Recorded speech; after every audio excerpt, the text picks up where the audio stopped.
अब हम चैप्टर 1 के इस क्वेश्चन को करेंगे। ये क्वेश्चन भी आपके पास 3 मार्क्स में आ जाता है और बहुत सिंपल क्वेश्चन है। जांच कीजिए कि क्या प्राकृतिक संख्या जो दी हुई है हमारे पास वो किसी n के लिए 0 पर समाप्त हो सकती है। तो इसको सॉल्व करने के लिए आपको क्या करना पड़ेगा, 45 के अभाज्य गुणनखंड निकालने पड़ेंगे। तो हम इसको 5 से कर लेते हैं सीधा, 5 निम 45 और अब इसको 3 तिया 9, 3 एकम 3।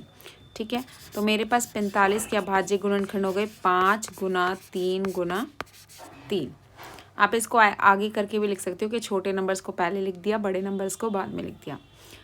अब किसी भी संख्या को 0 पर समाप्त होने के लिए उसमें जैसे 20 है तो 20 के मैं फैक्टर्स करूँगी तो 20 को हम लिख सकते हैं 10 दूना 20 और इसको लिख सकती हूँ मैं 2 गुना 5।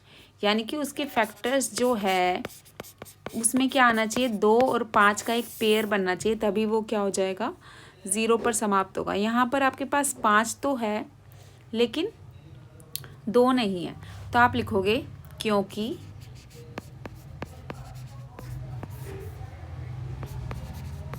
किसी संख्या को 0 पर समाप्त होने के लिए उसमें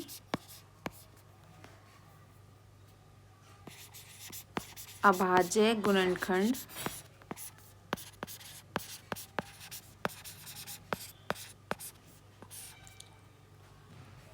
दो और 5 होना जरूरी है।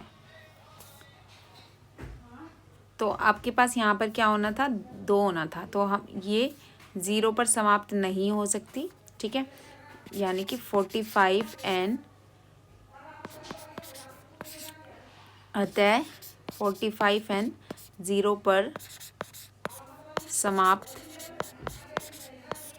नहीं हो सकती।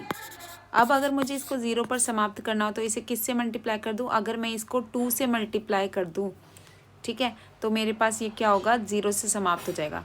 तो किससे मुझे मल्टीप्लाई करना पड़ेगा 0 पर समाप्त करने के लिए, इसको 2 से। अगर वो पूछे कि कोई a है जिसको इससे मल्टीप्लाई करने पर 0 पर समाप्त हो, तो a की वैल्यू आपके पास क्या हो जाएगी, 2। ऐसे भी क्वेश्चन आ जाता है आपके पास। तो बस आपको इतना सिंपल ये करना है कि आपको फैक्टर्स निकाल देना है और 0 पर समाप्त होने के लिए 2 और 5 का होना ज़रूरी है। अगर आपको वीडियो अच्छी लगी है तो आप इस वीडियो को लाइक करें और चैनल को सब्सक्राइब कर सकते हैं।